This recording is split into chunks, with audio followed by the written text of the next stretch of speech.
Good morning, everyone. It's Monday, the 7th of February. Welcome to the Christ Central Morning Devotional today. Today, we're continuing our journey through Mark, or Luke, as I was supposed to have said. Today, we're continuing our journey through Luke, and we're up to Luke chapter 4. So I'm going to read through the passage, offer some reflections on that, and then we'll split into our groups as normal for a time of prayer and looking after each other. So here we go, Luke chapter 4. And Jesus, full of the Holy Spirit, returned from the Jordan and was led by the Spirit into the wilderness, for 40 days being tempted by the devil. And he ate nothing during those days. And when they were ended, he was hungry. The devil said to him, "If you are the Son of God, command this stone to become bread." And Jesus answered him, "It is written, man shall not live by bread alone." And the devil took him up and showed him all the kingdoms of the world in a moment of time, and said to him, "To you I will give all the authority and glory, for it's been delivered to me, and I give it to whom I will. If you then will worship me, it will all be yours." And Jesus answered him, "It is written, you shall worship the Lord your God and serve, and only him shall you serve." And he took him to Jerusalem and set him on the pinnacle of the temple and said to him, "If you are the Son of God, throw yourself down from here, for it is written, he will command his angels concerning you to guard you, and on their hands they will bear you up, lest you strike your foot against a stone." And Jesus answered him, "It is said, you shall not put the Lord your God to the test." And when the devil had ended every temptation, he departed from him until an opportune time. One of those passages I'm sure we've all heard a few bits on. So how to say something that's still relevant today. And at the moment, I'm thinking we've been in this COVID situation for the best part of 2 years. Everyone's a bit worn down, bit fed up. And that's probably it, isn't it? Jesus has been fasting all this time in the desert. He's in a weakened state. And the Bible records here that he was hungry. He's physically in need. And that's when the devil pops up and says, "By the way, I've got some really serious temptations for you." So the devil has turned up to attack Jesus when he's at his weakest. So I was thinking, well, where we are weakest. And this is the kind of situation. I remember back to when we had the children, and if they'd get a cold in the night, and the first night you'd sort of muddle through and you'll be tired, and somehow days were never quite so bad. But when they were tired and ill overnight, then you'd be up half the night as well. And by about the third night of them having a cold and waking up, you'd be wandering around a bit like a zombie, trying to be keeping going, functioning, doing whatever else it is you've got to do during that day, and looking after them and making sure they're okay during the night whilst you're really quite worried. So it's quite stressful and you're physically quite tired. And it's at those times when it's very easy to snap at people, be angry at people, be rude to people.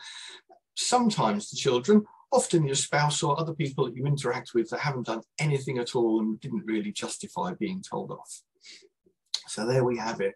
We're under times of great stress, and that's where temptation to come can appear, and we can be rude. So the principle being, the devil's attacked Jesus when he's weak in state, and we're often going to snap and may be more likely to succumb to things if we're in a weakened state. I've heard that if you go scrumping, one of the things you can do is go for the low-hanging fruit, something easy, something that looks tasty, and you can easily reach it from the wrong side of the fence without getting caught. So there's another principle for you. If the devil's going to attack people, he's not going to attack people that are totally enveloped in their relationship with Jesus at that time. He's going to go for the ones where it's, well, maybe we could pick them off easily.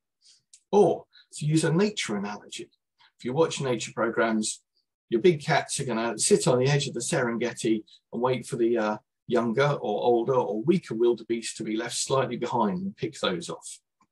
They're not going to go charging in trying to find the young strong ones, because they're probably not going to catch them and it would be a waste of effort.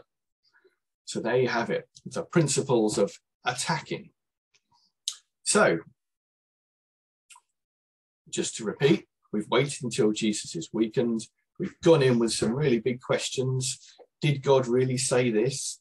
Can you trust God for this? Why don't you make yourself full? And then we see what happens. And this kind of thing happens to us. You know, when times of trial come along, that's when you might feel the really big temptations or the consideration to maybe give up altogether. And that will be a really bad place to stop. So I'm going to try not to do that. I was thinking what could I say now that would encourage people to keep going? So possibly not completely relevant, but we read in Hebrews when we looked at it last year about being surrounded by a whole host of saints. And that's one of the things, isn't it? We can be encouraged and we can get support from our friends and believers around us, which is good. John, in his gospel, talks about people would know us by the way we love one another. And that's got to be counting for something, because if we don't look after one another at times of need, then who's going to do it? Well, one answer is the Holy Spirit, because we do have the Holy Spirit. Jesus promised that he would send an advocate or a helper to look after us and to remind us of the truths that he said and to keep us safe, and also to give us wisdom and strength and the ability to keep going.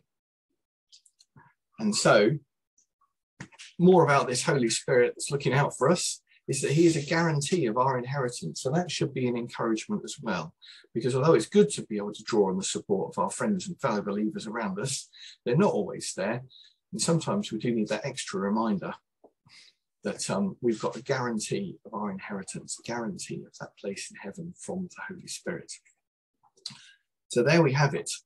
That is a whistle-stop tour of why you're being attacked when you're down, and hopefully some encouraging reflections to keep you going and to remind you that you can draw on the power of God, ask the Holy Spirit for help, but also you've got people around you that want to help and encourage you and keep you going there.